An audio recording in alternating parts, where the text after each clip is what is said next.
नमस्कार दोस्तों, आपका स्वागत है ममता हिंदी कहानियाँ चैनल में। यहाँ पर आपको मिलेंगी दिलचस्प और रोचक कहानियाँ। अगर आपको हमारी कहानियाँ पसंद आए तो वीडियो को लाइक करें, चैनल को सब्सक्राइब करें और अपने सुझाव कमेंट में जरूर दें। आपके सहयोग से हमारा यह चैनल और भी लोगों तक पहुँच सकेगा। धन्यवाद। बहुत समय पहले की बात है। एक राज्य था जहाँ राजा मानसिंह का शासन था। उनके राज्य की प्रजा समृद्ध और सभी सुविधाओं से संपन्न थी। वहां किसी को किसी भी प्रकार की तकलीफ नहीं थी। राजा एक कुशल शासक के साथ साथ वीर और दयालु भी था। वह सदैव जरूरतमंदों की सहायता करता और उन्हें आवश्यकता के अनुसार दान देता था। राजा मानसिंह की 7 रानियां थीं, लेकिन केवल बड़ी रानी कलावती से उन्हें एक पुत्र प्राप्त हुआ था। इसी कारण रानी कलावती को महारानी का दर्जा मिला और उनके पुत्र राजकुमार वीरेंद्र प्रताप को युवराज घोषित किया गया। राजकुमार वीरेंद्र अपने पिता की तरह ही बुद्धिमान था। उसकी बुद्धि की चमक उसके चेहरे पर दिखाई देती थी और वह तलवारबाजी में भी निपुण हो गया था।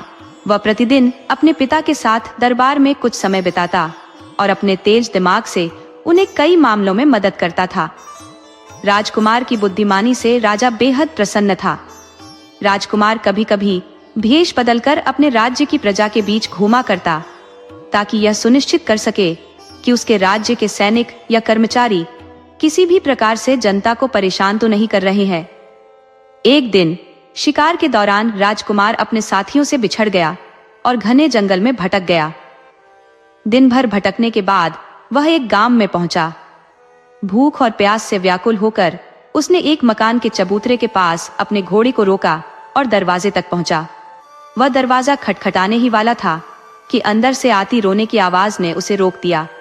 अंदर से मिली जुली आवाजें सुनाई दे रही थी, जिससे वह समझ नहीं पा रहा था कि आखिर क्या हो रहा है। अपनी भूख और थकान को भूलकर वह यह जानने के लिए बेचैन हो गया कि अंदर क्या कष्ट है। उसने दरवाजा खटखटाया। थोड़ी देर बाद एक बूढ़ी औरत ने दरवाजा खोला। उसके हाथ में एक छोटा सा दीपक था। वह बोली, तुम कौन हो बेटा? राजकुमार ने उत्तर दिया, माता जी, मैं एक राहगीर हूँ और आपके यहाँ थोड़ी देर आराम करना चाहता हूँ। बूढ़ी औरत ने कहा, आओ बेटा, तुम्हें भूख लगी होगी, लेकिन आज हमारे घर का खाना तुम नहीं खा सकोगे। राजकुमार ने पूछा, ऐसा क्यों माता जी?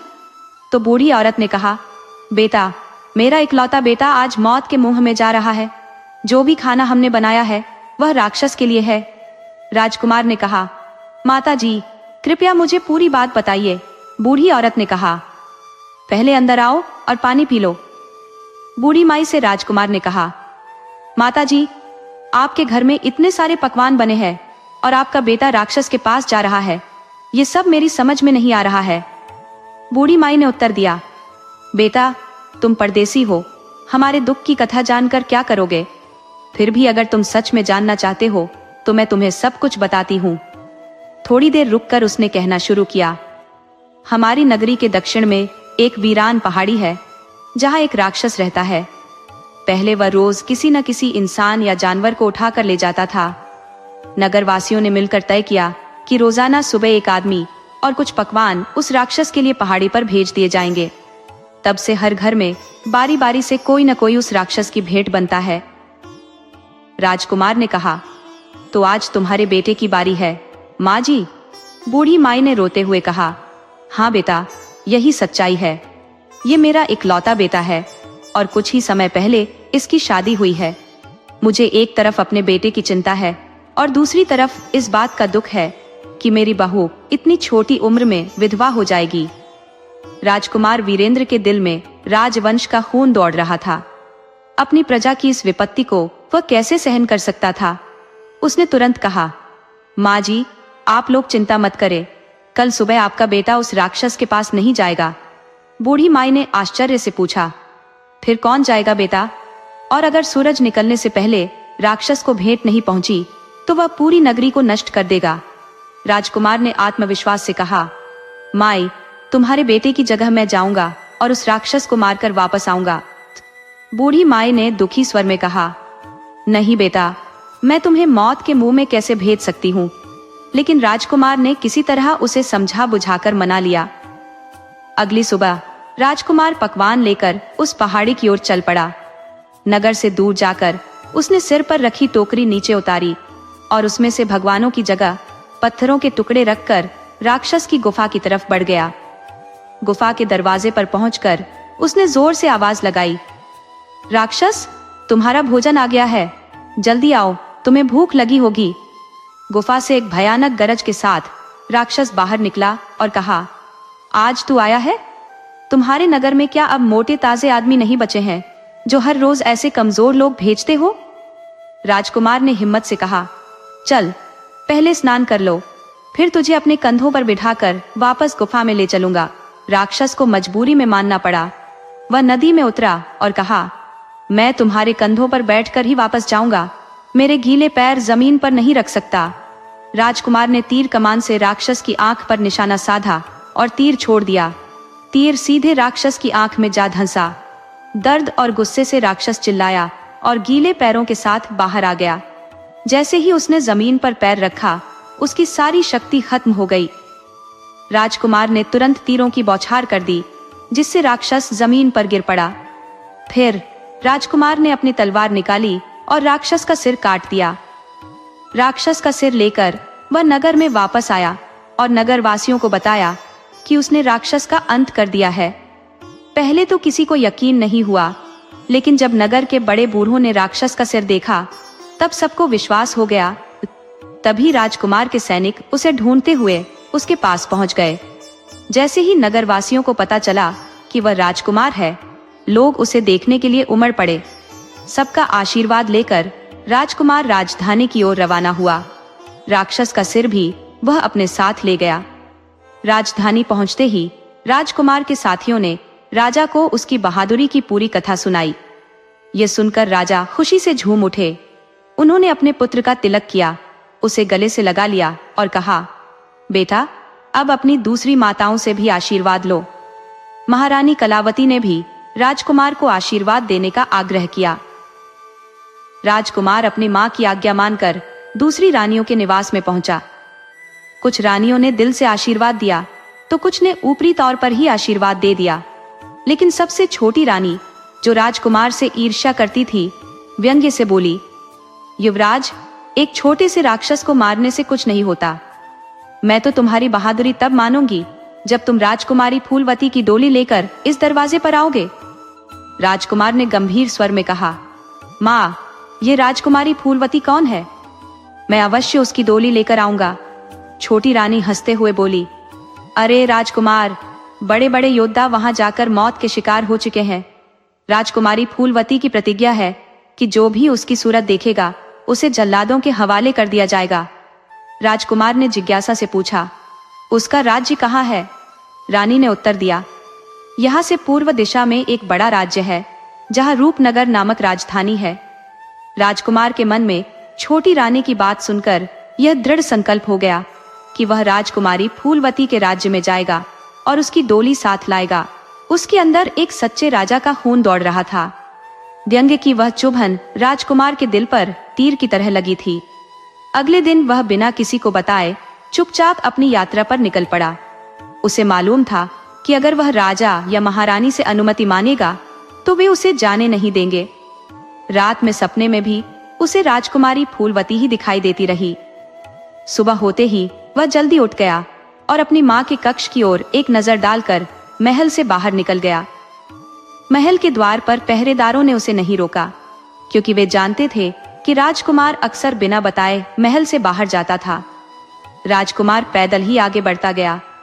3 दिन तक उसने पेड़ों पर सोकर रात बिताई और दिन में चलता रहा। एक दिन उसे 2 साधु आपस में झगड़ते हुए मिले। एक साधु कह रहा था, मेरी 2 है, तुम्हारी 1। दूसरा जवाब दे रहा था, मेरी 1 है, तुम्हारी 2। दोनों अपनी अपनी बात पर अड़े हुए थे। राजकुमार ने थोड़ी देर उनकी बातें सुनी, लेकिन कुछ समझ नहीं पाया। आखिरकार उसने उनसे पूछा, तुम लोग किस बात पर झगड़ रहे हो?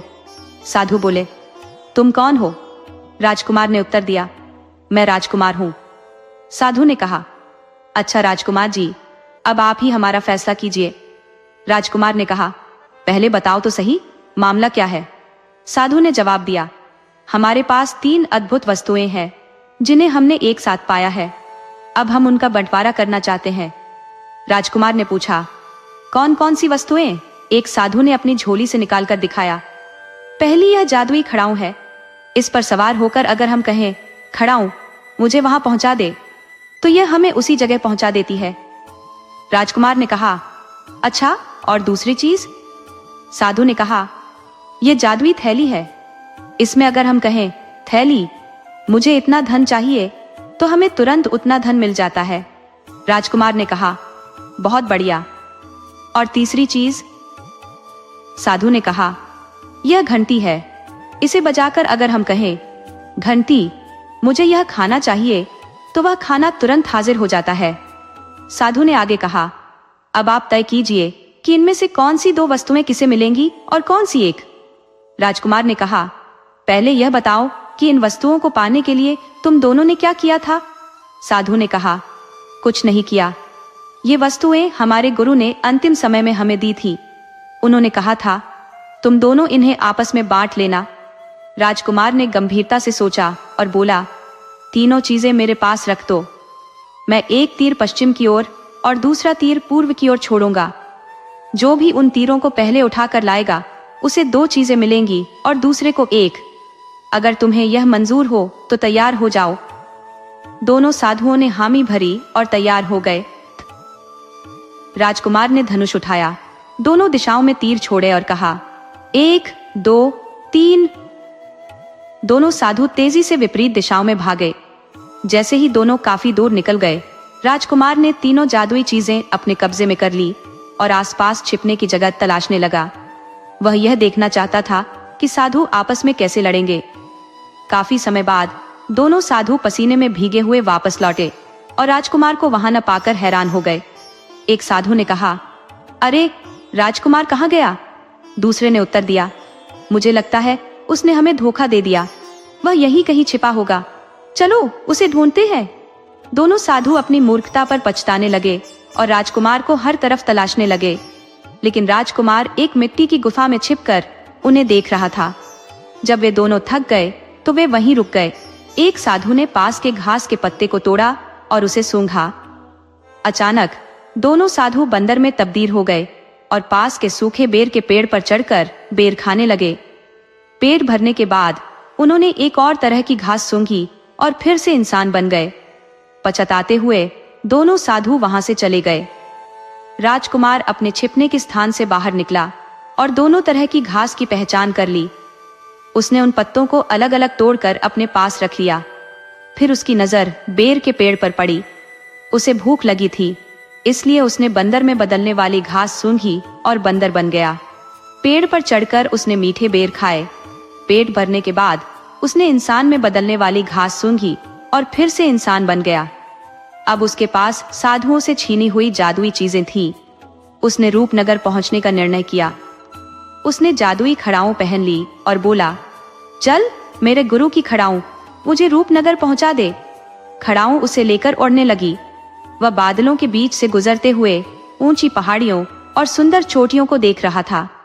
जल्द ही खड़ाऊ ने उसे रूपनगर के फाटक से कुछ दूरी पर उतार दिया।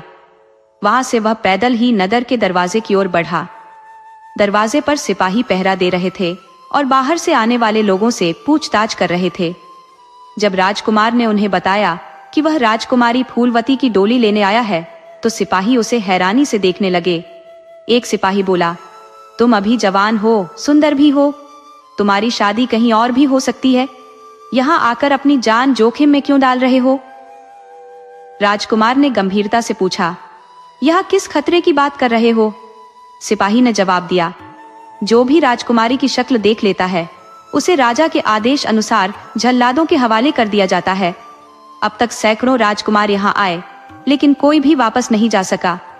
राजकुमार ने दृढ़ता से कहा, मैं जरूर फूलवती की डोली लेकर जाऊंगा।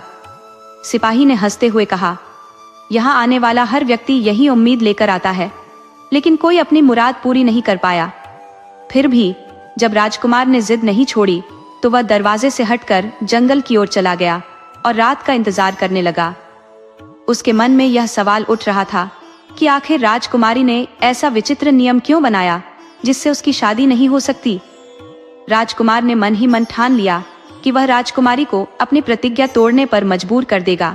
जैसे ही रात का अंधेरा हुआ, उसने खड़ाऊं पहन ली और कहा, चल मेरे गुरु की खड़ाऊं, मुझे नगर के भीतर पहुंचा दे। खड़ाऊं उसे उड़ाकर नगर के बीचों बीच ले गई, जहां से वह अपने मिशन को पूरा करने के लिए तैयार था। शहर की गलियों में भटकते भटकते जब राजकुमार को भूख महसूस हुई तो उसने अपनी जादुई थैली निकाली और बोला, मेरे गुरु की झोली, मुझे भूख लगी है, कुछ बढ़िया खाना दे। बस इतना कहना था कि स्वादिष्ट भोजन उसके सामने आ गया। उसने भरपेट भोजन किया और फिर आराम से गलियों में टहलने लगा। चलते चलते वह एक बड़े से मकान के सामने पहुंचा, जहां एक बूढ़ी औरत बैठी हुई थी। उस बूढ़ी ने राजकुमार को देखा और उत्सुकता से पूछा, बेटा, क्या तुम परदेसी हो?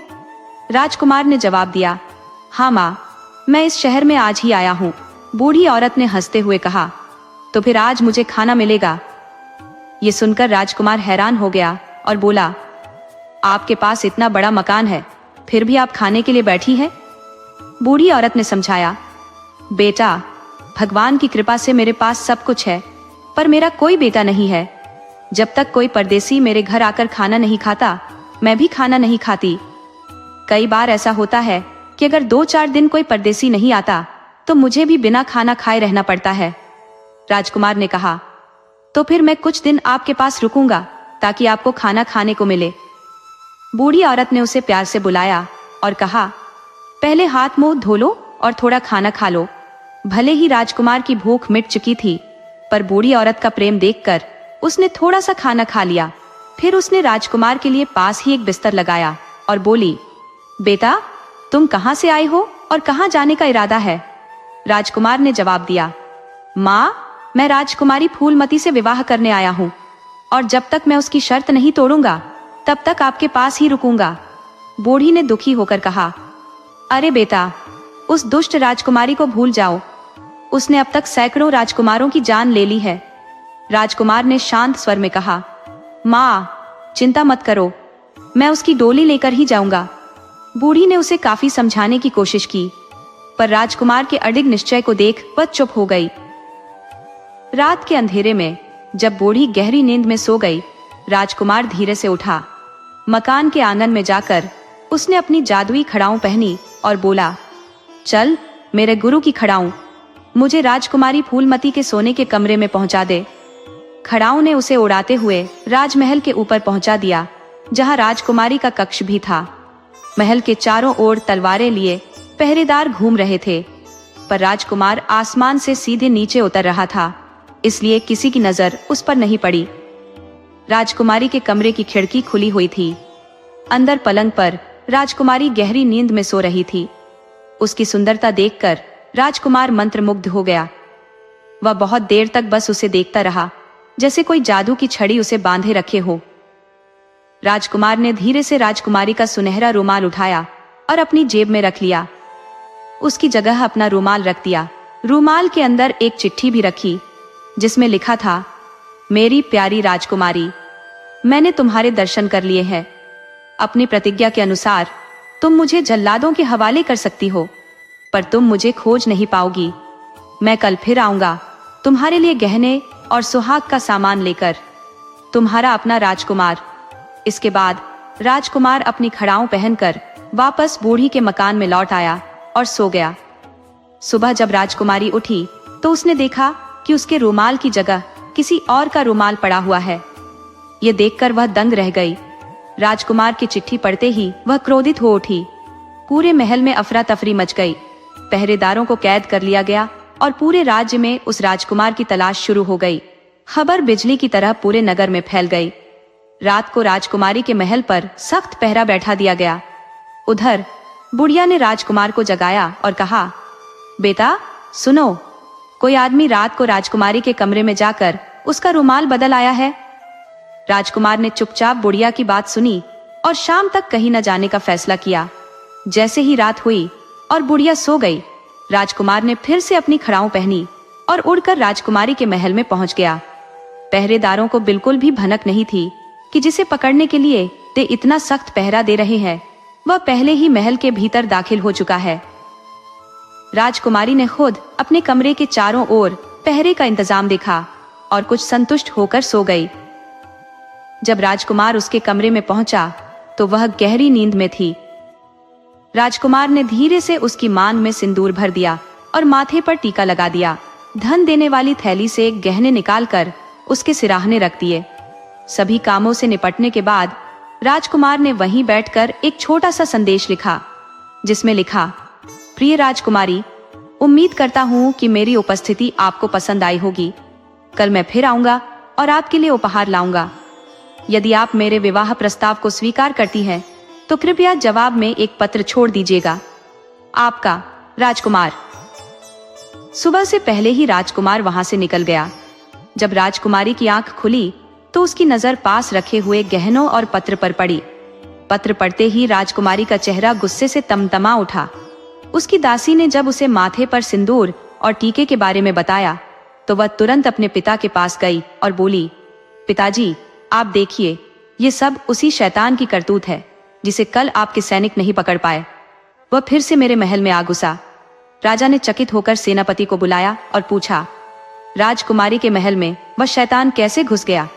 सेनापति ने कहा, महाराज, मैंने खुद रात भर पहरा दिया था। वहां तो चिड़िया भी पर नहीं मार सकती थी। राजा ने अपनी परेशानी जाहिर की और मंत्री जी को बुलवाया। मंत्री जी ने कहा, महाराज, इस बार वह शैतान किसी भी हाल में नहीं बच पाएगा। कल उसे दरबार में हाजिर कर दिया जाएगा। मैं खुद इस मामले को देखूंगा। मंत्री जी ने राजा और सेनापति के साथ अपनी योजना साझा की। दूसरी बार राजकुमार के महल में घुसने की खबर सुनकर बुढ़िया ने कहा, बेटा, देख लेना, राजा तुम्हें पकड़ते ही जल्लादों को सौंप देगा। ये सुनकर राजकुमार मुस्कुराया और रात में फिर से जाने का निश्चय कर लिया। जैसे ही रात हुई और बुढ़िया सो गई, राजकुमार ने अपनी खड़ाऊं पहनी और राजमहल की ओर बढ़ गया। राजकुमार जैसे ही राजकुमारी के पलंग के पास पहुंचा, उसे खुशी हुई कि आज पलंग का आधा हिस्सा खाली था और बाकी आधे हिस्से पर राजकुमारी सो रही थी। राजकुमार को लगा कि राजकुमारी ने उसका प्रस्ताव स्वीकार कर लिया है, तो वह तुरंत खाली हिस्से पर लेट गया। मगर तभी पलंग की आवाज हुई और वह धड़ाम से नीचे गिर पड़ा। नीचे एक गहरा गड्ढा खोदा गया था जिसमें वह फंस गया। राजकुमारी की नींद खुल गई और उसने हंसते हुए कहा, क्यों, पसंद आया अंदर से बिस्तर? राजकुमार ने मुस्कुराते हुए कहा, हाँ राजकुमारी जी, अब तुम्हें भी मेरा प्रस्ताव मान लेना चाहिए।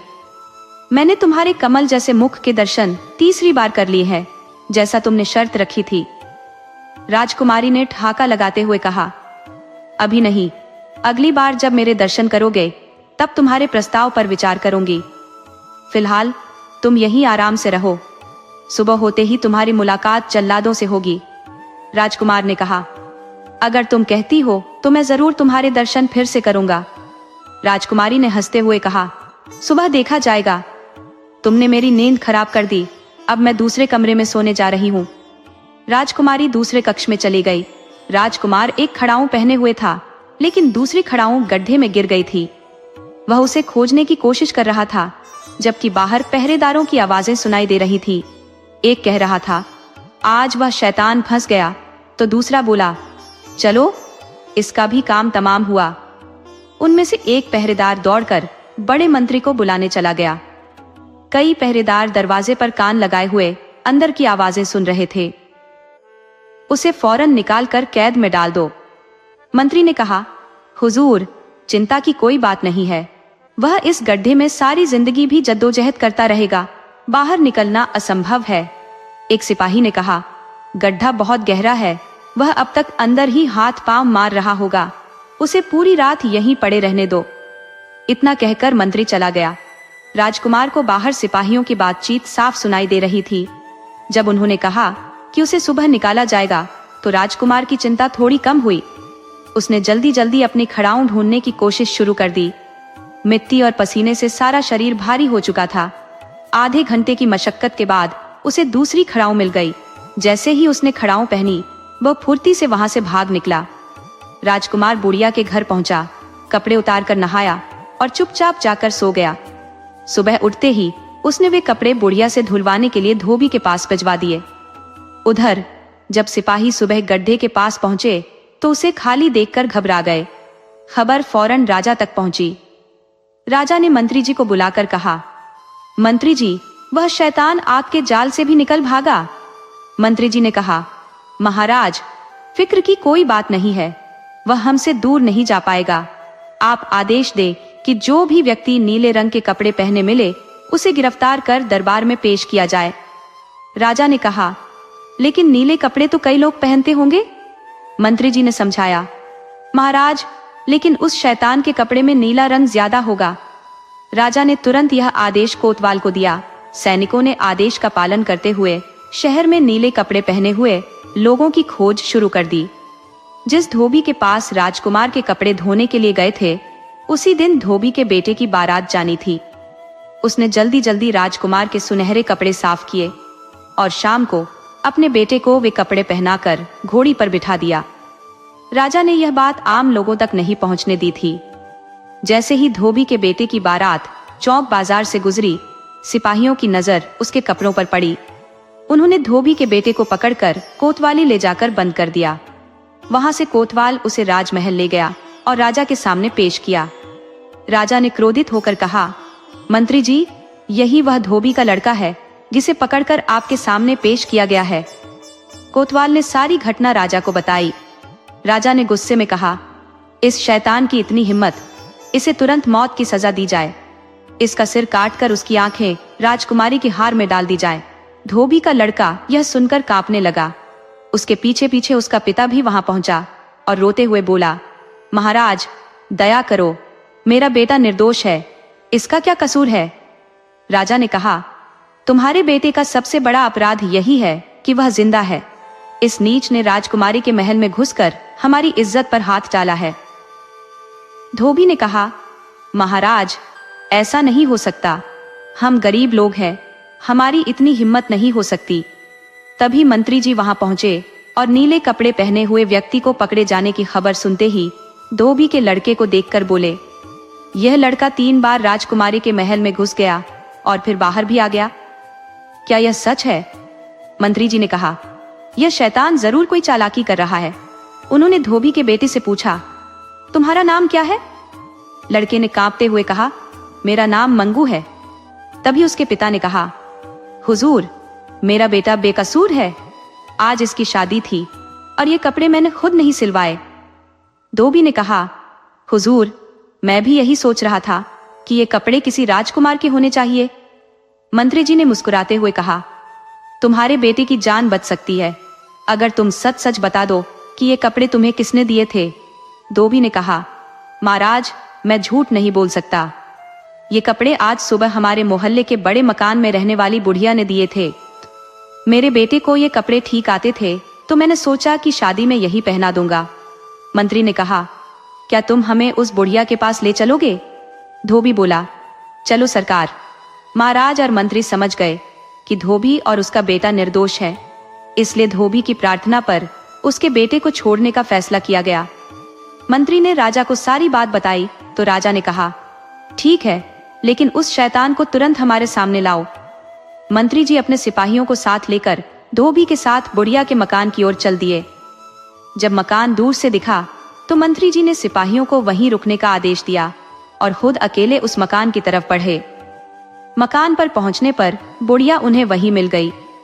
मंत्री जी ने कड़क आवाज में पूछा, बुढ़िया मई, क्या तुम्हारे यहाँ कोई परदेसी आया है। बुढ़िया ने कहा, हाँ है। क्यों, क्या बात है। मंत्री जी ने कहा, उसे बुलाओ, मुझे उससे कुछ बात करनी है। बुढ़िया ने कहा, आप बैठिए, वह सो रहा है, जब से आया है ज्यादातर सोता ही रहता है। मंत्री जी ने कहा, उसे उठाओ। बुढ़िया उसे जगाने के लिए अंदर गई।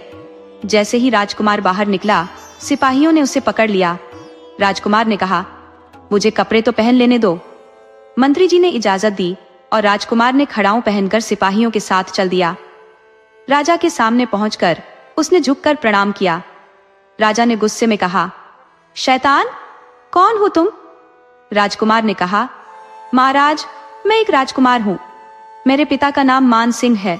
याओ, मैं राजकुमारी फूलवती की डोली लेने आया हूँ। अपनी प्रतिज्ञा के अनुसार मुझे राजकुमारी की डोली ले जाने का अधिकार है। राजा ने कहा, नालायक, तुमने चोरी से महल में घुसने की हिम्मत की, हम तुम्हें सजा जरूर देंगे। राजकुमार ने कहा, यह आपकी मर्जी है महाराज, लेकिन राजगद्दी पर बैठकर आपका कर्तव्य है कि आप न्याय करें। राजा ने क्रोधित होकर कहा, हमारे सामने तुम जुबान चलाने की हिम्मत कर रहे हो? राजा ने खड़े होते हुए कोतवाल को बुलाया और कहा, इसे तुरंत कैद में डाल दो और कल सूरज की पहली किरण के साथ इसे जल्लादों को सौंप दो। इसकी आंखें निकालकर हमारे सामने पेश करो। कोतवाल ने आदेश का पालन किया और राजकुमार को कैद कर लिया गया। पूरी रात राजकुमार सोचता रहा कि राजा ने उसके साथ न्याय नहीं किया। सुबह होते ही जल्लादों ने राजकुमार के हाथ बांध दिए और उसे जंगल में ले गए। वहां पहुंचकर राजकुमार ने कहा, भाइयों, तुम्हारी राजकुमारी ने अब तक कई राजकुमारों को मौत के घाट उतरवा दिया है। जल्लादों ने कहा, हम तो नौकर हैं, वध करना हमारा काम है। अब तुम्हारा अंतिम समय आ गया है, इसलिए जो प्रार्थना करनी है कर लो। राजकुमार ने कुछ देर सोचा और फिर जल्लादों से कहा, भाइयों, मेरी एक अंतिम इच्छा है। अगर तुम लोग मुझे वह पूरी करने दोगे तो तुम्हारी बड़ी कृपा होगी।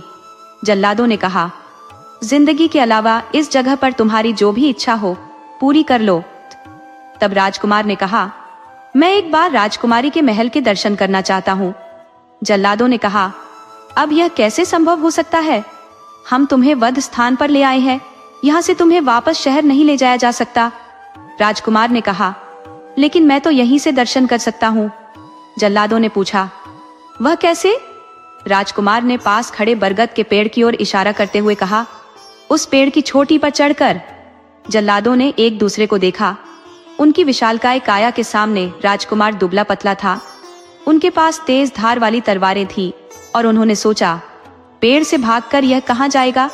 एक जल्लाद ने कहा, बेचारे की आखिरी इच्छा पूरी कर देते हैं, हम तो पाप के भागीदार नहीं बनेंगे। दूसरे ने हामी भर दी। उन्होंने राजकुमार के हाथ खोल दिए। राजकुमार ने खड़ाऊं निकालकर बगल में दबा ली और पेड़ पर चढ़ गया। जब वह घने पत्तों तक पहुंचा तो एक मोटी शाखा पर खड़ा होकर खड़ाऊं पहन ली और बोला, चल मेरे गुरु की खड़ाऊं, मुझे बुढ़िया माँ के मकान पर ले चल। खड़ाऊं उसे लेकर उड़ गई। नीचे जल्लादों ने देखा कि राजकुमार वापस नहीं उतर रहा है। उन्होंने ऊपर देखा, लेकिन राजकुमार कहीं नजर नहीं आया। दोनों जल्लाद आपस में कहने लगे, अरे राजकुमार तो पेड़ पर भी नहीं है, नीचे तो हम बैठे हैं, अब वह आसमान में तो नहीं गया होगा। दोनों ने काफी देर तक पेड़ की डाली डाली को खोज डाला, लेकिन राजकुमार कहीं नहीं मिला। अब वे सोचने लगे, अब क्या होगा? जल्लाद ने अपने साथी से चिंतित होकर कहा, अब क्या होगा? दूसरे साथी ने जवाब दिया, अगर राजकुमार की जगह हमारी गर्दन काटी गई तो हमारा क्या दोष है? दोनों कुछ देर खामोश रहे, फिर बोले, एक उपाय हो सकता है। अगर हम किसी हिरण को मारकर उसकी आंखें निकाल लें और राजा को दे दें तो कोई शक नहीं करेगा। दूसरे जल्लाद ने कहा, अगर ये राज्य खुल गया तो क्या होगा? पहले जल्लाद ने जवाब दिया, हम दोनों के अलावा और कौन जानता है। दोनों ने सहमति जताई और काफी कोशिशों के बाद एक हिरण का शिकार किया। उसकी आंखें निकालकर राजा के सामने पेश कर दी। राजा ने उन आंखों को राजकुमारी के हार में पिरो दिया। उधर राजकुमार बरगद के पेड़ से सीधे बुढ़िया माई के घर पहुंचा। बुढ़िया माई ने उसे देखकर राहत की सांस ली और बोली, अरे बेटा, तू आ गया। मैं तो रात भर सो नहीं पाई, मुझे लगा था कि राजा ने तुझे मरवा दिया होगा। राजकुमार ने कहा, नहीं माँ जी, मुझे तो धोखे से पकड़ लिया गया था, पर अब मैं ठीक हूँ। बुढ़िया माई ने सलाह दी, अब तुम अपने देश लौट जाओ बेटा। लेकिन राजकुमार ने कहा, नहीं माँ जी, मैं कुछ दिन और आपके पास रहूंगा। वह शाम तक आराम से सोता रहा और रात को खाना खाकर सोने के बाद राजकुमारी का घमंड तोड़ने की योजना बनाने लगा। आधी रात बीत जाने के बाद जब बुढ़िया माई गहरी नींद में सो गई तो राजकुमार ने धीरे से उठकर उसके पैर छुए और मन में कहा, माँ जी, अब शायद मैं आपके पास वापस नहीं आ पाऊंगा, लेकिन मैं आपको कभी नहीं भूलूंगा। इसके बाद उसने अपनी थैलियां कंधे पर लटकाई, खड़ाऊं पहनी और बोला, चल मेरे गुरु की खड़ाऊं, मुझे राजकुमारी फूलमती के पास ले चल। खड़ाऊं उसे उड़ाकर राजकुमारी के महल के पास ले गई। वहां उसने देखा कि महल के सामने केवल एक ही सिपाही पहरा दे रहा है। राजकुमार चुपके से राजकुमारी के पलंग के पास पहुंचा। राजकुमारी गहरी नींद में सो रही थी। राजकुमार ने एक पैर पलंग के एक सिरे पर रखा और दूसरा पैर दूसरे सिरे पर। फिर बोला, चल मेरे गुरु की खड़ाऊं, मुझे राजकुमारी के पलंग सहित किसी दूरस्थ टापू पर ले चल। खड़ाऊं पलंग को लेकर उड़ चली और समुद्र के बीच एक टापू पर उतर गई। राजकुमार ने राजकुमारी को जगाया। राजकुमारी हड़बड़ा कर उठी और चारों ओर पानी ही पानी देखकर चौंक गई। उसने राजकुमार से पूछा, तुम कौन हो और मैं यहाँ कैसे पहुंची? राजकुमार ने जवाब दिया, मैं वही राजकुमार हूँ जिसे तुमने ठुकराया था और तुम्हारे पिता ने मेरे साथ न्याय नहीं किया। अब मैं तुम्हें यहाँ लेकर आया हूँ। राजकुमारी ने पूछा, तुम मुझे यहाँ कैसे लाए? राजकुमार ने कहा, सब बताऊंगा, लेकिन पहले तुम्हें मुझसे शादी करनी होगी। राजकुमारी ने कोमल स्वर में कहा, हाँ मैं तैयार हूँ। राजकुमार मन ही मन खुश हो गया। जिस राजकुमारी के लिए उसने प्रतिज्ञा की थी, जिसके लिए सैकड़ों राजकुमार अपनी जान गंवा चुके थे, भी अब उससे शादी करने को तैयार थी। राजकुमार को सोचते देख राजकुमारी मुस्कुराई और बोली, मेरे प्यारे राजकुमार, देखो यहाँ का मौसम कितना सुहाना है, कितना सुंदर स्थान है। अब तुम पलंग पर आराम करो। राजकुमार ने कहा, पहले मैं तुम्हें यह बता दूं कि मैंने तुम्हें यहाँ कैसे लाया। राजकुमारी ने हंसते हुए कहा, ओह, मैं तो ये भूल ही गई थी। मुझे याद है कि मैं अपने महल में सोई थी और अब यहाँ हूँ। राजकुमार ने कहा, मेरे पास एक उड़न खड़ाऊं है, इसे पहनकर मैं जहाँ चाहता हूँ वहाँ पहुँच जाता हूँ। राजकुमारी ने चकित होकर कहा, वाकई? और फिर हंसते हुए उसने राजकुमार को गले से लगा लिया। उसने उसकी थैलियों की ओर इशारा करते हुए पूछा, ये थैलियां क्या है? राजकुमार ने कहा, इनमें से एक थैली से धन निकलता है और दूसरी से खाना। हम यहाँ आराम से जीवन बिता सकते हैं। राजकुमारी ने कहा, बहुत अच्छा, और फिर बोली, मुझे अब नींद आ रही है, मैं पलंग पर सोती हूँ, तुम नीचे सो जाओ। राजकुमार ने मना किया और कहा, नहीं राजकुमारी, तुम पलंग पर सो जाओ, मैं नीचे सो जाऊंगा, तुम्हें नीचे कष्ट होगा। राजकुमारी पलंग पर लेट गई और राजकुमार थोड़ी दूरी पर नीचे सो गया। राजकुमार को यकीन हो गया था कि अब राजकुमारी का दिल बदल गया है। ठंडी हवा के झोंकों से वह जल्द ही गहरी नींद में सो गया। लेकिन राजकुमारी मन ही मन यह सोच रही थी कि कब राजकुमार सोए, इसलिए उसने सोने का बहाना बना लिया था। कई घंटे बीतने के बाद जब राजकुमार गहरी नींद में सो रहा था, तब राजकुमारी चुपके से उठी। उसने ध्यान से देखा कि राजकुमार पूरी तरह से सो चुका है। उसने बिना कोई आहट किए राजकुमार की खड़ाऊं और उसकी दोनों थैलियां अपने कब्जे में कर ली। सब कुछ पलंग पर रखकर उसने खड़ाऊं पहनी और पलंग पर चढ़ गई। राजकुमार की ओर एक नजर डालते हुए वह बोली, चल मेरे गुरु की खड़ाऊं, मुझे महल पहुंचा दे। राजकुमार गहरी नींद में डूबा रहा और राजकुमारी महल पहुंच गई। सुबह जब सूरज की किरणें तेज हुई तो राजकुमार की आंखें खुली। उसने देखा कि राजकुमारी वहां नहीं है। ये देखकर वह हक्का बक्का रह गया। पलंग और उसकी जादुई चीजें भी गायब थी। सारा माजरा समझते ही उसका मन गुस्से से भर गया। राजकुमारी ने मीठी मीठी बातें करके उसे धोखा दिया था और उसकी जादुई वस्तुएं भी ले गई थी। तभी समुद्र में बड़ी बड़ी लहरें उठने लगी। राजकुमार ने दूर दूर तक देखा, किनारा कहीं नहीं दिख रहा था। इतनी दूर जाना उसके लिए मुश्किल था और फिर समुद्र में खतरनाक जीव जंतु भी हो सकते थे। यही सोचते सोचते वह परेशान हो गया। तभी उसने एक पेड़ का भारी लट्ठा तैरता हुआ देखा। उसे लगा कि शायद भगवान ने उसे बचाने के लिए यह सहारा भेजा है। राजकुमार पानी में कूद पड़ा और काफी कोशिशों के बाद तैरते हुए उस लकड़ी के लट्ठे तक पहुंच गया। पूरे 4 घंटे तक समुद्र की ऊंची ऊंची लहरों से जूझते हुए वह आखिरकार किनारे पर पहुंच गया। 3 दिनों तक पैदल यात्रा के बाद वह उस नगर तक पहुंच गया। इस बार उसने जंगल से कुछ लकड़ियां काट ली और उन्हें सिर पर रखकर नगर में दाखिल हुआ। पहरेदारों ने उसे लकड़हारा समझकर जाने दिया। अंदर जाकर उसने बाजार में लकड़ियां बेची और बुढ़िया माई के मकान की ओर चल पड़ा। उसे देखकर बुढ़िया माई खुश हो गई, लेकिन उदास होकर बोली, बेटा, तुम्हारे बिना मेरा यहाँ मन नहीं लग रहा था। मैंने सोचा तुम अपने देश लौट गए होगे, इसलिए खुद को तसल्ली दी थी। राजकुमार ने कहा, हाँ माई, मैं काफी दूर के शहर में गया था और वहीं से लौट रहा हूँ। लंबी यात्रा के कारण मैं थक गया हूँ। बुढ़िया ने तुरंत ताजा खाना बनाया।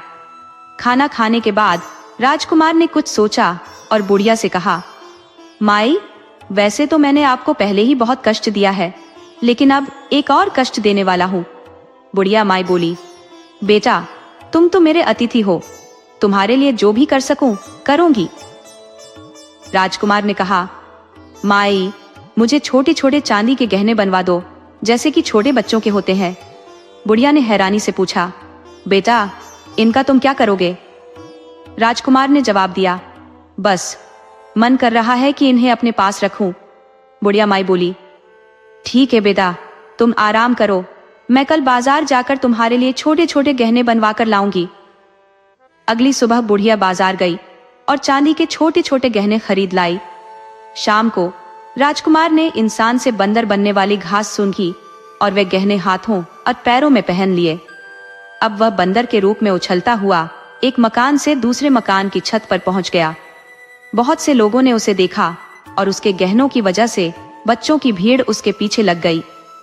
थोड़ी ही देर में बंदर फुदकता हुआ राजमहल में पहुंच गया।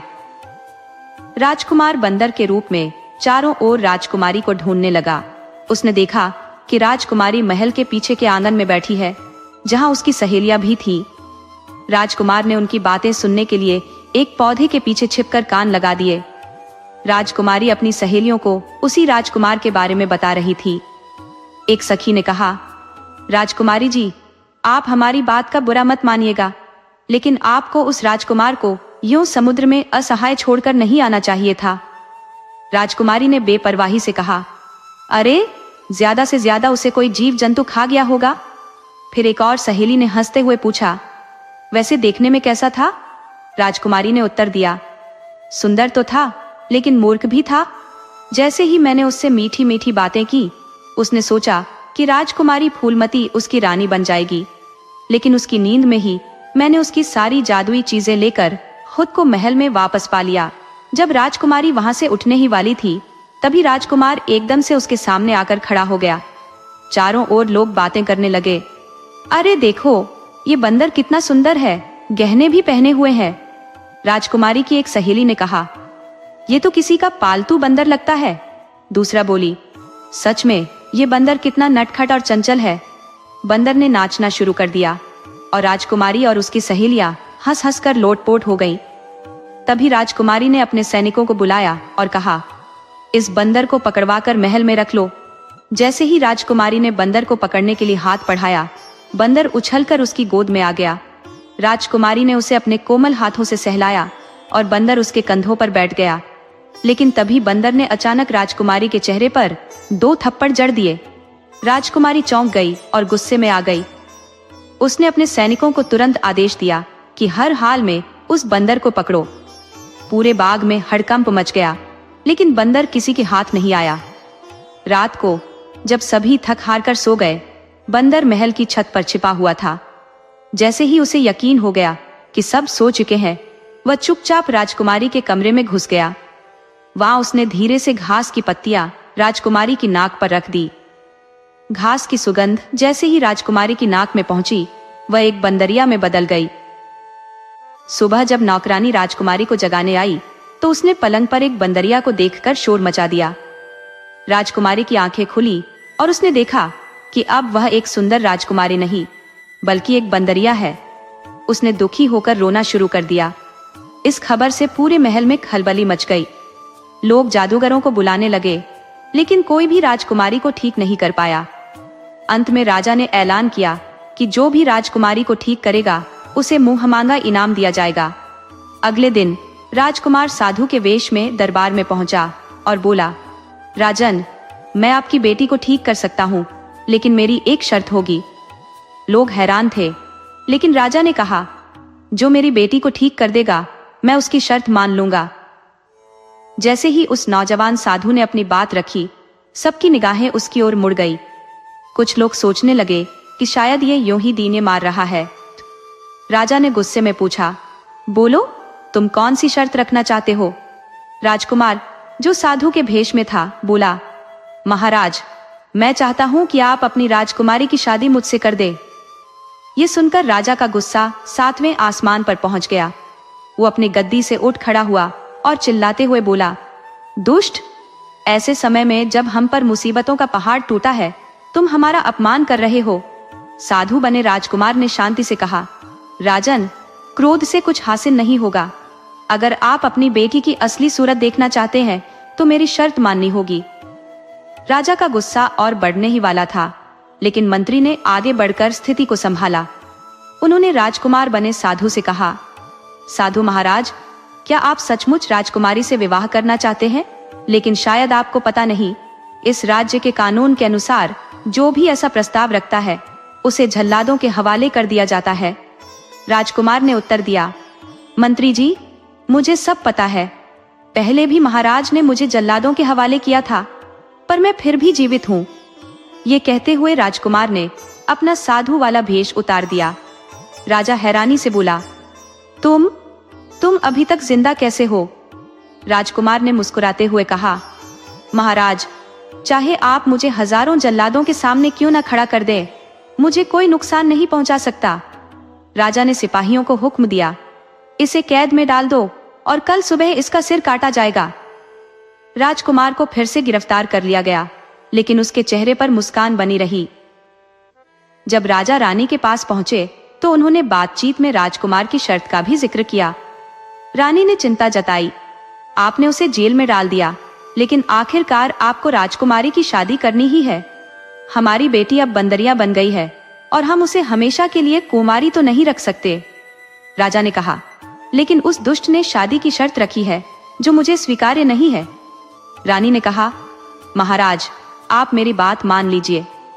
आखिरकार हमें अपनी बेटी की खुशी के लिए कुछ करना ही होगा। राजा ने सोचा, अच्छा, कल देखते हैं, लेकिन फिलहाल मुझे पूजन के बाद उस साधु से मिलना है। शायद उसके आशीर्वाद से हमारी बेटी ठीक हो जाए। राजा ने अपने सैन्य अधिकारियों को हुक्म दिया कि सबसे अच्छे हकीम और वैद्य को बुलाया जाए, लेकिन मामला सबकी समझ से बाहर था। रात होते ही राजकुमार ने देखा कि जेल के पहरेदार कहीं बैठे खेल रहे हैं। उसने मौके का फायदा उठाया और भागने की तरकीब सोची। उसके पास 2 प्रकार की घास थी। उसने बंदर बनने वाली घास को उंगलियों पर रगड़ा और तुरंत एक बंदर में बदल गया। फिर उसने दोनों थैलियां अपने कंधे पर टांगी और उड़ान खड़ाऊ पहनकर जेल से बाहर निकल गया। सीधा बुढ़िया के घर पहुंचकर उसने कहा, माँ, अब वह बंदरिया बन चुकी है। बुढ़िया ने स्नेह से कहा, बेटा, तेरी मुराद जरूर पूरी होगी। सुबह होते ही राजकुमार ने बढ़िया वस्त्र मंगवाए और एक घोड़ा खरीदकर राजमहल की ओर रवाना हो गया। दरबार में उस समय सब लोग मंत्रोच्चार कर रहे थे, जब अचानक राजकुमार तेज आवाज में बोला, राजन। राजकुमार के ऊंचे दर्जे के कपड़े देखकर किसी ने उसे अंदर आने से नहीं रोका।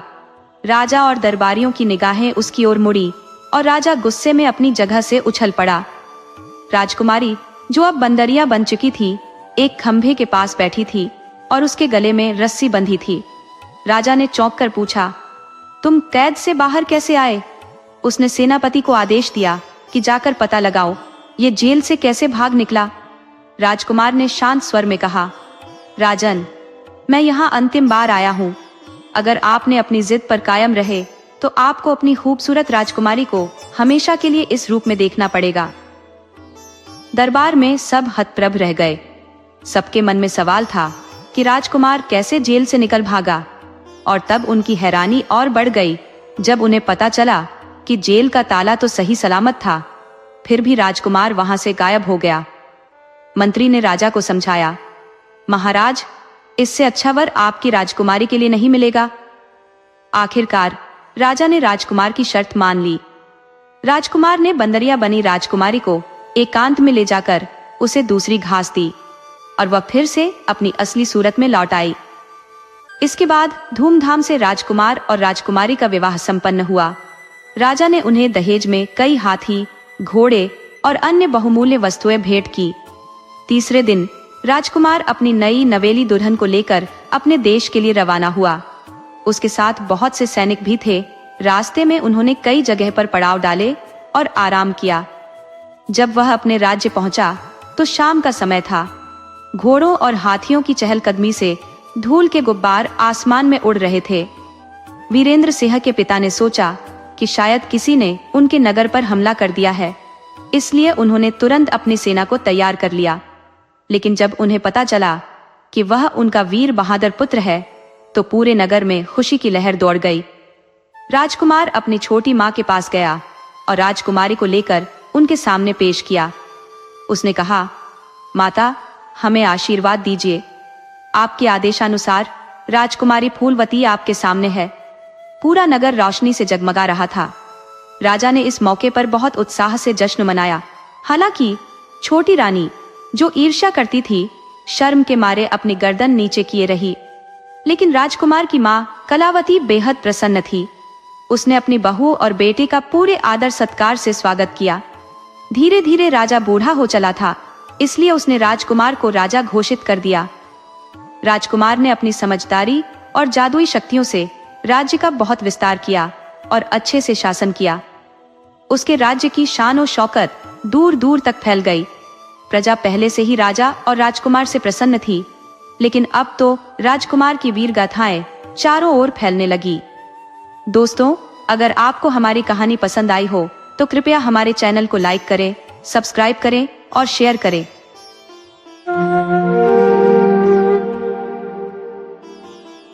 लालाजी आज अत्यधिक उल्लासित थे। उनके मन की प्रसन्नता सीमा से परे थी। कारण यह था कि उनकी छोटी पुत्री सोनम का विवाह महोबा के प्रतिष्ठित कपड़ा व्यवसायी किशोर जी के पुत्र सागर से संपन्न हो रहा था। सागर किशोर जी की प्रथम पत्नी अमृता का पुत्र था।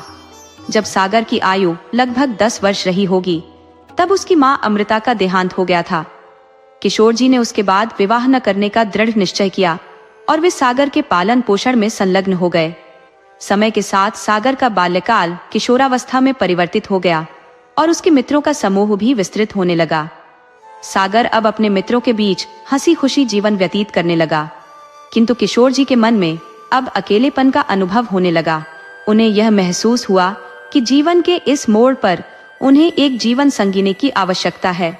हालांकि इस अवस्था में उन्हें कोई कन्या कौन देगा, यह सोच उन्हें व्यथित करती थी, परंतु उन्होंने मन में आशा बनाए रखी कि संभवतः कोई न कोई जीवन साथी मिल ही जाएगी। जब भी वे स्वयं को शीशे के सामने खड़ा पाते, उन्हें शीशे के भीतर का किशोर बाहर के किशोर से कुछ वर्षों छोटा प्रतीत होता। इस विचार के साथ उन्होंने अपने आसपास के लोगों से, अपने परिचितों और परिवार वालों से अपने मन की व्यथा साझा की। उनका अकेलापन अब स्पष्ट होने लगा था। यह सच भी था, उनका पुत्र अभी शिक्षा ग्रहण कर रहा था और जब वह रोजगार के क्षेत्र में प्रविष्ट होगा तो किशोर जी को एक साथी की अत्यंत आवश्यकता महसूस होगी। धीरे धीरे उनके शब्दों का असर होने लगा और उनके जीवन में परिवर्तन की आहट सुनाई देने लगी। धन दौलत की कोई कमी न थी और संतान का भार भी उनके जीवन पर नहीं था। फिर भी उनके लिए कई रिश्ते आने लगे। इनमें कुछ विधवाएं थी और कुछ उनके ही हमउम्र की स्त्रियां। लेकिन एक विशेष रिश्ता आया जिसने किशोर जी को अपार हर्षित कर दिया। ये रिश्ता था एक निर्धन घर की अत्यंत सुंदर कन्या का, जो किशोर जी से 15 वर्ष छोटी थी। कन्या की आर्थिक मजबूरी थी। उसके माता पिता के पास इतना धन न था कि उसकी शादी उसकी अपेक्षाओं के अनुरूप हो पाती। उसकी मां ने लोगों के घरों में काम कर उसे पाला था। आर्थिक असुरक्षा के बीच उसने भी किशोर जी से विवाह के लिए हामी भर दी। फिर क्या था, किशोर जी का एकाकी जीवन 2 में बदल गया। लेकिन धीरे धीरे गीता, जो अब किशोर जी की पत्नी थी, ने घर की बागडोर संभाल ली। वह अब मैडम गीता के रूप में पहचानी जाने लगी। किशोर जी कमा रहे थे, लेकिन गीता ने अपनी एक मजबूत पकड़ स्थापित कर ली थी। उनके मायके की आर्थिक स्थिति भी गीता के आने के बाद सुधरने लगी। घर में सागर की स्थिति भी बेहतर हो गई। उसे अब घर पर पका पकाया खाना मिलने लगा और जब वह कोई काम करने की कोशिश करता तो गीता उसे रोक देती और खुद वह काम अपने हाथों में ले लेती। क्योंकि सागर और गीता की उम्र में बहुत अधिक अंतर नहीं था, उनका रिश्ता पारंपरिक माँ बेटे के बजाय मित्रता जैसा हो गया था। विवाह के 2 साल बाद गीता ने एक पुत्र को जन्म दिया, जो अपनी माँ की ही तरह सुंदर था। अब वह बच्चा 5 वर्ष का हो चुका था। सागर ने नौकरी करने के बजाय किशोर जी की दुकान का जिम्मा संभाल लिया था। किशोर जी अब केवल दुकान की गद्दी पर बैठते थे, बाकी का सारा व्यापारिक कार्यभार सागर देखता था। धीरे धीरे सागर के लिए भी रिश्ते आने लगे थे। इसी दौरान लाला जी अपनी बेटी सोनम का रिश्ता लेकर आए। सोनम देखने में बहुत आकर्षक थी और उनका चुलबुला स्वभाव भी प्रभावित करने वाला था। गीता ने सोनम को पहली नजर में ही सागर के लिए चुन लिया। सागर के जीवन में गीता की राय ही सर्वोपरि थी, इसलिए उन्होंने भी सोनम से विवाह के लिए सहमति दे दी। आज सोनम की गोद भराई की रस्म थी। लाला जी प्रसन्न थे कि उनकी छोटी बेटी इतने संपन्न परिवार की बहू बनने जा रही है। वे बोले, अरे नीलम, अंदर की तैयारियां पूरी हो गई? अंदर से आवाज आई, हाँ पापा, सब ठीक है, सोनम भी तैयार है, पर अभी तक वे लोग नहीं आए। लाला जी ने उत्तर दिया, आते ही होंगे, ऐसे कामों में देर तो हो ही जाती है। देखना मंदिर में कोई कमी न हो, मैं और महेश बाहर है। बेटा, राज्य का भी ध्यान रखना, नीलम ने आश्वासन दिया। आप चिंता मत करें पापा, सब समझते हैं। वह तैयार होकर टीवी देख रहे हैं। नीलम और राज की शादी को अभी 2 ही साल हुए थे और ईश्वर की कृपा से नीलम अपने ससुराल में बेहद खुश थी। अचानक खबर आई, नीलम की मम्मी को भेजो, किशोर जी आ गए हैं। 8 बड़ी गाड़ियां थीं जो रिश्तेदारों से भरी हुई थी। सबसे पीछे वाली गाड़ी में सागर की मम्मी गीता, किशोर जी, उनका छोटा बेटा अनूप और घर के कुछ और लोग थे। उनका स्वागत गर्मजोशी के साथ किया गया। गीता हर समय सागर के साथ रहती थी और जब भी कोई सागर या किशोर जी से कुछ पूछता तो उत्तर देने में गीता ही आगे रहती। ये बात नीलम को ठीक नहीं लगी। किशोर जी की ओर से तो चलो ठीक था, परंतु सागर को स्वयं ही जवाब देना चाहिए था। नाश्ते के बाद गीता बोली, हमें जल्दी से बाकी की रस्में पूरी करनी चाहिए, फिर हमें वापस भी जाना है, पर उससे पहले मैं सोनम से मिलना चाहती हूँ। ये सुनकर लाला जी ने नीलम की ओर देखा और सोनम की माँ कुछ परेशान सी हो गई। लाला जी घबराकर बोले, हाँ क्यों नहीं, नीलम, इन्हें सोनम के पास ले जाओ। सोनम गहरे रंग की साड़ी में सजी धजी बेहद खूबसूरत लग रही थी। गीता को अचानक अपने कमरे में देखकर वह चौंक गई।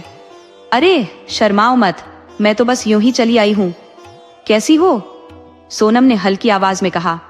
जी ठीक हूँ, गीता ने कहा। अच्छा सुनो, तुम ये साड़ी पहन लो, ये तुम्हारे ऊपर ज्यादा अच्छी लगेगी। ये कहते हुए उसने नीलम की ओर एक साड़ी बढ़ा दी। सोनम अभी भी तैयार हो ही रही थी कि गीता फिर से कमरे में आ गई। अभी तक तैयार नहीं हुई? सागर को देर करने वाले काम बिल्कुल पसंद नहीं है। तुम्हें अपनी इस आदत में सुधार करना होगा। नीलम को गीता की बातों से बेहद गुस्सा आ रहा था, लेकिन उसने अपने क्रोध को दबा लिया। सोनम अब पूरी तरह तैयार हो चुकी थी और सबके सामने आकर बैठी थी। गीता बोली, सोनम आओ, मैं बताती हूँ कि क्या करना है। सागर आ गया है। सागर के आते ही गीता ने कहा, अब तुम सोनम को अंगूठी पहनाओ।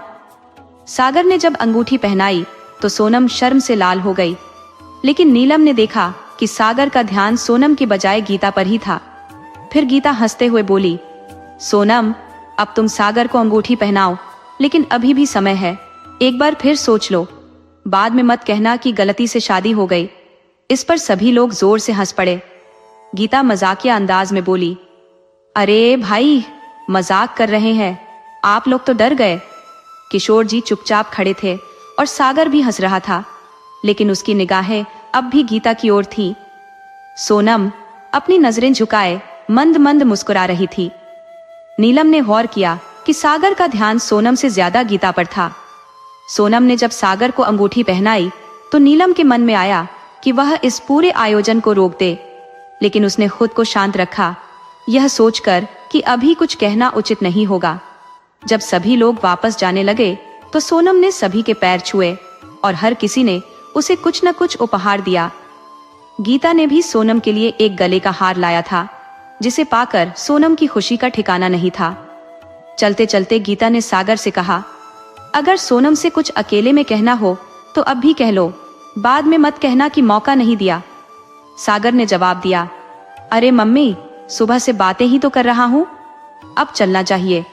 नीलम यह सुनकर हैरान थी। सागर अपनी होने वाली दुल्हन से बात करने में कोई दिलचस्पी नहीं दिखा रहा था।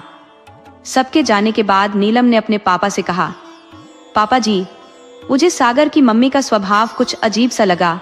पापा ने जवाब दिया, अरे बेटा, वह मजाकिया स्वभाव की है, तुम बेवजह परेशान हो रही हो। सोनम, तुम्हें सागर कैसा लगा? सोनम हल्के से मुस्कुराई, लेकिन नीलम अब भी असमंजस में थी। वह सोनम की बड़ी बहन थी और कई चीजें उसने देखी थी जो उसे चिंता में डाल रही थी। उसने गौर किया कि सागर केवल वही करता है जो उसकी माँ गीता कहती है। पापा जी ने कहा, आजकल ऐसे बच्चे होते ही कहाँ है, इसीलिए तुम्हें ऐसा लग रहा है। नीलम फिर भी चिंतित थी, पर वह चुप हो गई। सोनम और सागर की शादी धूमधाम से हुई।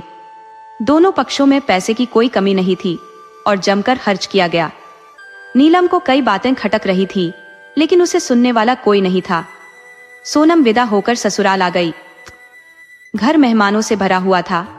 सोनम के देवर अनु बार बार उसे देखकर भाग जाता और सोनम उसे इशारों से चिढ़ाती। शाम को सोनम की पहली रसोई की रस्म थी। सोनम ने पूरा खाना बनाया। गीता ने खाने की तारीफ करते हुए कहा, खाना अच्छा है, पर सब्जी में नमक थोड़ा ज्यादा हो गया है। सोनम ने सोचा, शायद ये लोग नमक कम खाते होंगे। जैसे ही सागर ने पहला निवाला मुंह में डाला, उसने पूरा खाना वापस थाली में थूक दिया। यह बहुत ज्यादा नमक है, मुझसे नहीं खाया जाएगा। सागर ने खाना छोड़ दिया और कुछ भी नहीं खाया। सोनम का चेहरा फक पड़ गया और वह घबराई सी खड़ी रह गई। इतना नमक कैसे हो गया? सोनम सोच में डूबी थी। उसे रोना आ रहा था, लेकिन कहे किससे? तभी गीता बोली, हो जाता है, धीरे धीरे सबके स्वाद का अंदाजा हो जाएगा। अभी मैं सागर को खीर देकर आती हूं, नहीं तो वह गुस्से में बिना खाए ही सो जाएगा। सोनम ने देखा कि पापा जी बड़े प्रेम से खाना खा रहे थे। वह चुपचाप अपने कमरे में आ गई। उसे अपने मम्मी और नीलम की बहुत याद आ रही थी। वह भूखे पेट रोते रोते सो गई। खीर लेकर उसे खिलाने कोई नहीं आया। ससुराल में थी, इसलिए किसी से कुछ कहने की हिम्मत नहीं हो रही थी। अगले दिन जब सोनम की आंख खुली तो वह घबरा कर उठी। बड़ी हिम्मत जुटाकर कमरे से बाहर आई तो पाया कि पूरा घर खाली था। सागर और पापा जी दुकान पर जा चुके थे। अनूप स्कूल चला गया था और गीता दहेज में मिला सामान खोलकर देख रही थी। सोनम ने डरते डरते पूछा, मम्मी जी, सब लोग कहाँ हैं? गीता ने बिना ध्यान दिए कहा, बेटा, सब लोग फुर्सत में नहीं है। शादी का घर था, इसलिए दुकान भी 2-4 दिन से बंद थी। आज से सब अपने काम पर लौट आए हैं। सोनम ने कहा, मम्मी जी, पापा जी का खाना तो आपने बना दिया होगा। मुझे उठने में देर हो गई। अगर आप एक बार आवाज दे देती तो मैं तुरंत उठ जाती। गीता ने तीखे स्वर में कहा, सोनम, जब मैं इस घर में आई थी तो मेरी तो सांसें भी नहीं चलती थी, फिर भी समय पर उठ जाती थी। तुम्हें अब उठाना पड़ेगा। अब तुम्हारी शादी हो चुकी है, अपनी जिम्मेदारियों को खुद समझो। सोनम चुप हो गई। मम्मी के घर में तो कई बार वह देर से उठती थी और मम्मी कभी कुछ नहीं कहती थी। शायद ससुराल का यही मतलब होता है। शाम होते होते सोनम ने कई बार गीता से बात करने की कोशिश की, लेकिन हर बार गीता ने उसकी बातों को बस हाँ या ना में ही खत्म कर दिया। शाम को सोनम ने पूछा, मम्मी जी, आज खाना क्या बनेगा? गीता ने कहा, तुम अपने कमरे में जाओ, मैं खुद खाना बना लूंगी। सागर ने कहा है कि आज रात का खाना मैं ही बनाऊं। सोनम ने कहा, मम्मी जी, कल खाने में नमक ज्यादा हो गया था, लेकिन आज ऐसा नहीं होगा। मुझे खाना बनाना आता है। गीता ने ठंडी आवाज में कहा, खाने का स्वाद नमक से ही आता है, और कल के खाने का तो तुम्हें पता ही है।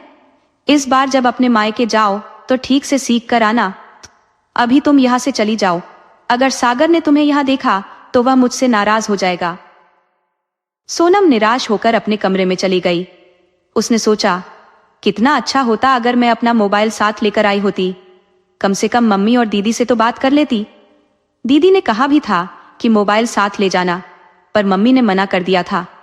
और बेवकूफी सोनम ने खुद की थी। जब मम्मी ने कहा, नहीं नहीं, ससुराल है, वहां सबके साथ घुलना मिलना जरूरी है, हम सागर के फोन से ही तुम्हारी खबर लेते रहेंगे। उसने भी मम्मी की बात मान ली और बिना मोबाइल के ही आ गई। ये सही नहीं था। कुछ देर बाद सागर और पापा जी घर आ गए। माँ, खाना लगा दो, बहुत भूख लगी है, सागर ने रसोई में जाकर कहा। गीता ने जवाब दिया, खाना तैयार है। सोनम भी रसोई में आ गई। मम्मी ने कहा था कि ससुराल अपना घर है, फिर यहाँ अपना सा क्यों नहीं लग रहा था? गीता ने सबको खाना परोसा और सोनम को समझ नहीं आ रहा था कि वह क्या करे। सबके खाने के बाद उसने बर्तन धोए और अपने कमरे में चली गई। उसे नींद नहीं आ रही थी। कमरे में न टीवी था और ना ही मोबाइल। पापा ने जो टीवी दिया था वह गीता माँ ने अपने कमरे में लगा लिया था। तभी किसी की आहट सुनकर सोनम ने दरवाजे की ओर देखा। सागर खड़े थे। सोनम सहम गई। इन 2 दिनों में इतना कुछ हो गया था कि सागर को देखकर खुशी नहीं, डर लग रहा था कि कहीं कोई गलती ना हो जाए। सारा दिन क्या किया? सागर ने पूछा। कुछ नहीं, सोनम धीमी आवाज में बोली। माँ के काम में हाथ बंटाया करो। जब सुबह गया था तब भी माँ रसोई में थी और शाम को लौटकर भी वही देख रहा हूं, सागर ने कहा। सोनम क्या कहती? सागर वही कह रहे थे जो उन्होंने देखा था। थोड़ी देर में सागर गहरी नींद में खर्राटे भरने लगे। सोनम को इस शादी में घुटन महसूस हो रही थी।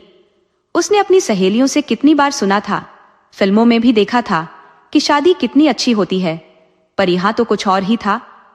अपने ही घर में उसे अजनबीपन महसूस हो रहा था। सोचते सोचते सोनम कब सो गई उसे पता भी नहीं चला। अचानक आधी रात को उसके साथ ऐसा कुछ हुआ जिसकी उसने कभी कल्पना भी नहीं की थी। वह रात भर रोती रही, पर अपने बचाव के लिए पुकारती भी तो किसे? सूरज चढ़ने तक उसकी आंखें सूज चुकी थी। टूटी चूड़ियां उसके दुर्भाग्य की कहानी बयां कर रही थी। ऐसा तो उसने कभी सपने में भी नहीं सोचा था।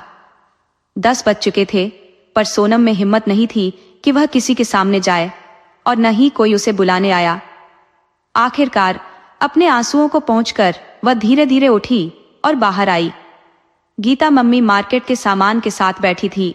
आओ बेटा, इतनी देर तक सोती रही? नानी जी ने मजाकिया लहजे में कहा। गीता बोली, अरे मम्मी, आजकल के बच्चे रात भर जागते हैं, इसलिए देर तक सोते हैं। सोनम यह सब चुपचाप सुन रही थी।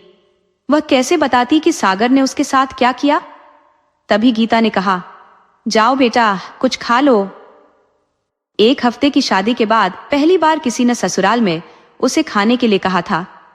वह रसोई की तरफ चली गई, शायद थोड़ा सुकून पाने की उम्मीद में। रात के खाने में बस 1 रोटी और बासी सब्जी थी।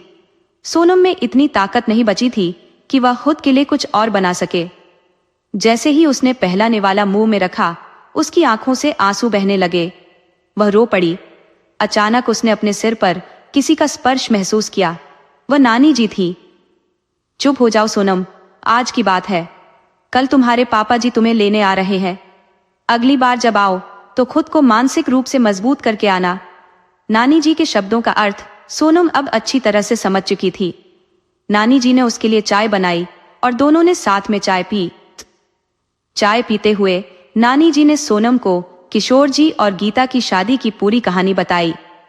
अगली रात भी उसके साथ वही घटित हुआ जिसने उसे और भी अधिक अंदर से तोड़ दिया। सुबह जल्दी ही उसकी नींद खुल गई, क्योंकि आज उसके पापा उसे लेने आ रहे थे। घड़ी में सुबह के 4 बज रहे थे। उसने देखा कि सागर अपने बिस्तर पर नहीं था, लेकिन उसने ज्यादा ध्यान नहीं दिया और अपनी आंखें फिर से बंद कर ली। घर के सभी लोग गहरी नींद में सो रहे थे। सोनम थोड़ी देर यूं ही आंखें बंद किए लेटी रही। तभी सागर कमरे में आया और उसे जागता देख घबरा गया। फिर तुरंत बाथरूम में चला गया।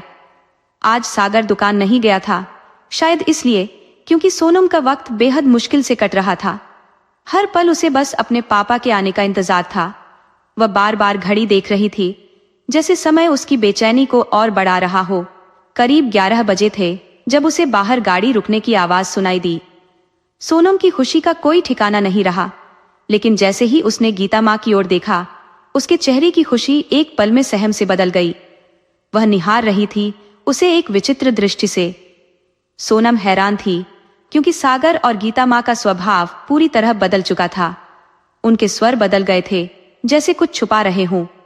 रात में जीजाजी और सागर की बातचीत दुकान के इर्द गिर्द ही घूमती रही। गीता माँ भी अपनी मेहमान नवाजी में कोई कमी नहीं छोड़ रही थी।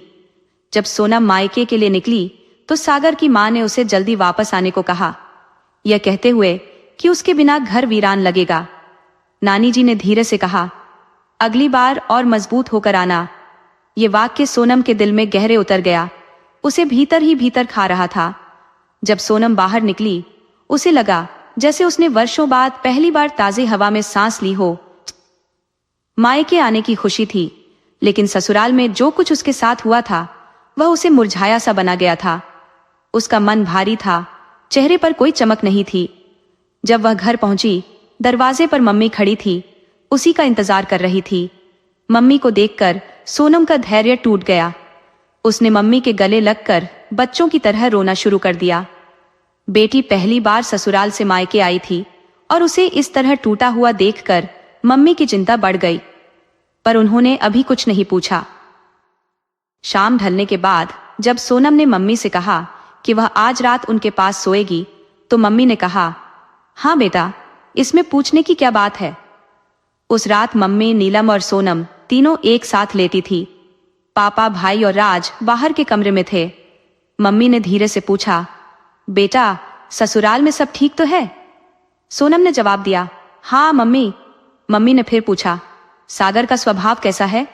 सोनम ने कहा, वो कम बोलते हैं, लेकिन यहाँ नए नए हैं, इसलिए वहां पर ज्यादा बात करते हैं। फिर मम्मी ने पूछा, और गीता जी? सोनम ने कहा, वो भी बहुत अच्छी है। जब मेरी और सागर की कोई बहस होती है तो वो हमेशा मेरा साथ देती है।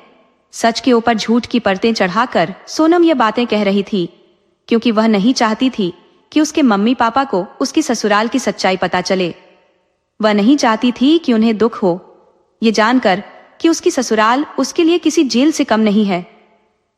रात में जब सोनम की नींद टूटी तो उसे सागर का भयावह चेहरा याद आ गया। वह खुद से सोचने लगी, क्या हर पति ऐसा होता है? लेकिन फिर वह सोचती, अगर ऐसा होता तो नीलम दीदी इतनी खुश क्यों होती? अगले ही दिन नीलम दीदी भी अपने ससुराल चली गई। सिर्फ 4 ही दिन हुए थे जब अचानक सागर का फोन आया कि पापा जी सीढ़ियों से गिर गए हैं। तुरंत ही पापा जी और सोनम ससुराल के लिए रवाना हो गए। जब तक पापा जी इस संसार से विदा ले चुके थे, सोनम का मन दुख से भरा था। उसने बहुत कोशिश की थी कि पापा जी की सेवा कर सके, पर उन्हें इसका अवसर ही नहीं मिला। यह सोचकर उसकी आंखें आंसुओं से भर जाती थी। गीता माँ सागर से लिपटकर अपने दुख को बांट रही थी। अब सागर ही पूरे घर का आधार थे। अनूप तो अभी छोटा था, वह भी पापा जी के अंतिम समय में उनसे दूर नहीं हो पाया। अंतिम संस्कार की क्रिया के बाद सोनम के पापा चले गए और जैसे ही यह कर्मकांड समाप्त हुआ, मम्मी जी का बर्ताव बदलने लगा।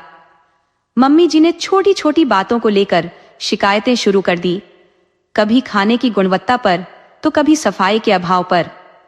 13वीं की विधि भी बहुत सीमित रूप से की गई, जिसमें सिर्फ कुछ ही लोग शामिल हुए और सोनम के मायके से किसी को भी निमंत्रित नहीं किया गया।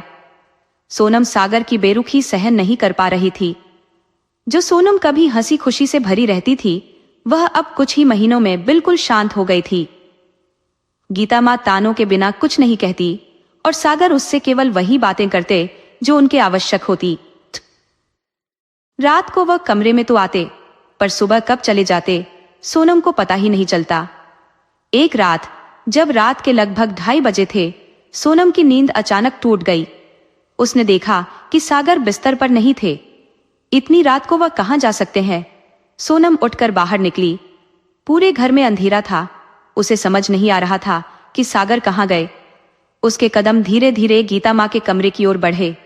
उसने सोचा, शायद माँ को पता हो कि सागर कहाँ है।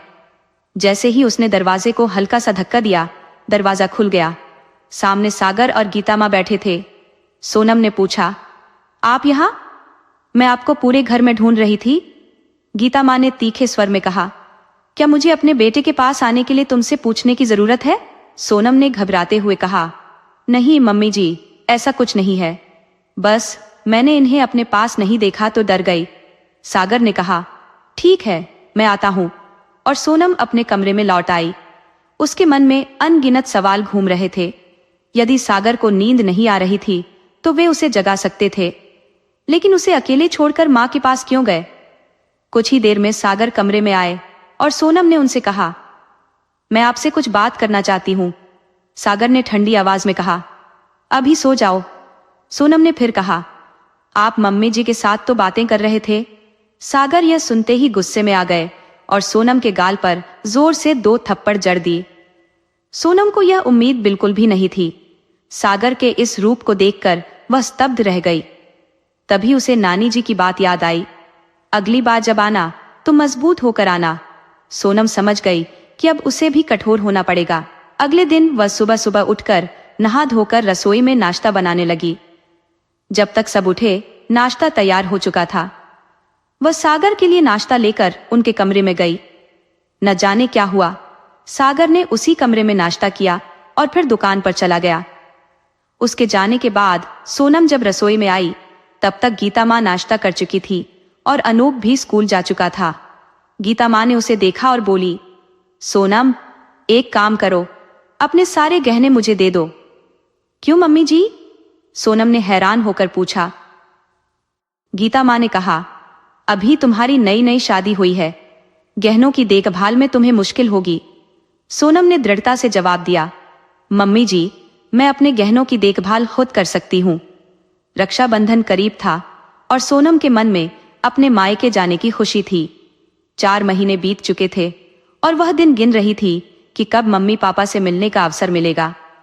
उसकी माँ का कभी कभी फोन आता था और माँ ने बताया था कि कुछ ही दिनों में उसका भाई भी घर आ जाएगा। सोनम ने अपना सामान भी तैयार कर लिया था। एक दिन वह सागर से कहने लगी, सागर, रक्षाबंधन है और भैया आ रहे हैं, मैं कम से कम 15 दिनों के लिए मायके जाऊंगी। सागर ने ठंडे स्वर में कहा, यह मुझे नहीं, माँ को बताओ, वे जितने दिन कहेंगी उतने ही दिन के लिए जाओ। सोनम को यह बर्ताव पसंद नहीं आया और उसने कहा, ठीक है, पर आप मुझसे ऐसे मत बात करें, मैं आप सबकी बहुत इज्जत करती हूं। सागर गुस्से में आ गया और ताना मारते हुए बोला, जुबान चलाने लगी हो? उसने जैसे ही हाथ उठाया, सोनम ने उसका हाथ पकड़ लिया और झटक दिया। सोनम ने कहा, बस सागर, अब बहुत हो गया, मैंने बहुत सह लिया, लेकिन मैं अब बेवकूफ नहीं हूं। मैं अच्छे से समझती हूं तुम्हें और तुम्हारी गीता माँ को।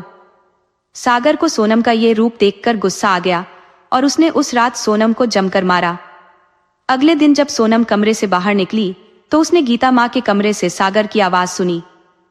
गीता कह रही थी, मुझे लगता है सोनम को हम पर शक हो गया है।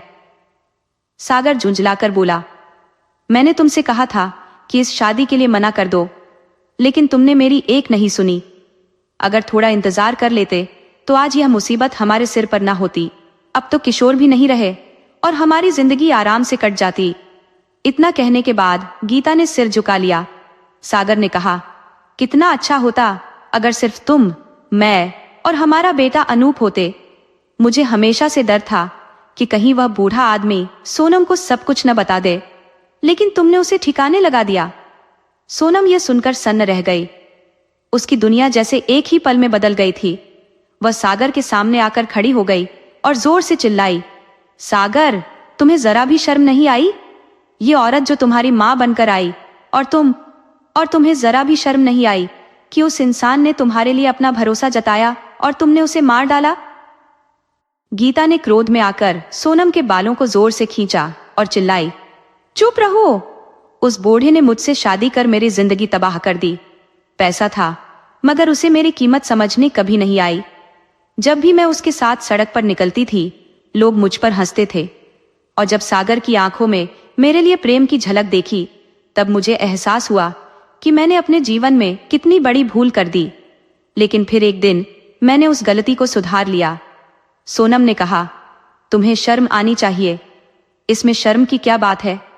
गीता ने गुस्से में सोनम को धक्का मारते हुए कहा, तुमने जो गलती की है उसकी सजा तुम्हें मिलेगी। उसने सोनम को जमीन पर गिरा दिया और सागर ने भी बेरहमी से उस पर लात और घूंसों की बौछार कर दी। अनूप, जो यह सब देख रहा था, डर के मारे कांपने लगा। गीता ने सागर से कहा, इसे अभी आग लगा देते हैं, वरना यह हमारे जीवन में तबाही मचा देगी। इसके घर वालों से कह देंगे कि खाना बनाते समय हादसा हो गया। सागर अधमरी हालत में पड़ी सोनम को घसीटते हुए रसोई में ले जाने लगा और गीता मिट्टी का तेल लेकर आ गई। अनूप दरवाजे के पीछे छिपा सब देख रहा था, पर डर से कुछ समझ नहीं पा रहा था। अचानक वह दरवाजा खोलकर बाहर भाग गया। ठीक उसी वक्त सोनम का भाई अजीत उसे लेने आ गया। अनूप दौड़कर उससे लिपट गया और जोर जोर से रोने लगा। अजीत को कुछ समझ नहीं आया। उसने अनूप को गोद में उठाया और घर के अंदर गया। अंदर का दृश्य देखकर वह स्तब्ध रह गया। अजीत की आवाज सुनकर सोनम धीरे से बोली, भैया बचा लो, और फिर बेहोश हो गई। इतने में अनूप ने बाहर से पड़ोसियों को बुला लिया। अंदर का नजारा देखकर सभी दंग रह गए। लोगों ने गीता और सागर को पकड़ लिया और उनकी पिटाई कर दी। सोनम को अस्पताल पहुंचाया गया और पुलिस को सूचना दी गई। सोनम, अनूप और अजीत के बयान और बाकी लोगों की गवाही के आधार पर गीता और सागर पर किशोर जी की हत्या और सोनम की हत्या की कोशिश का आरोप सिद्ध हो गया। दोनों को उम्र कैद की सजा सुनाई गई। दोस्तों, यह कहानी हमें यह सिखाती है कि बेटियों की शादी ब्याह के मामले में बहुत सोच समझकर कदम उठाना चाहिए। किसी के बाहरी दिखावे से प्रभावित होकर निर्णय नहीं लेना चाहिए। हर चीज की पूरी तरह से जांच पड़ताल करने के बाद ही इस तरह के फैसले लेने चाहिए, ताकि किसी की जिंदगी बर्बाद न हो।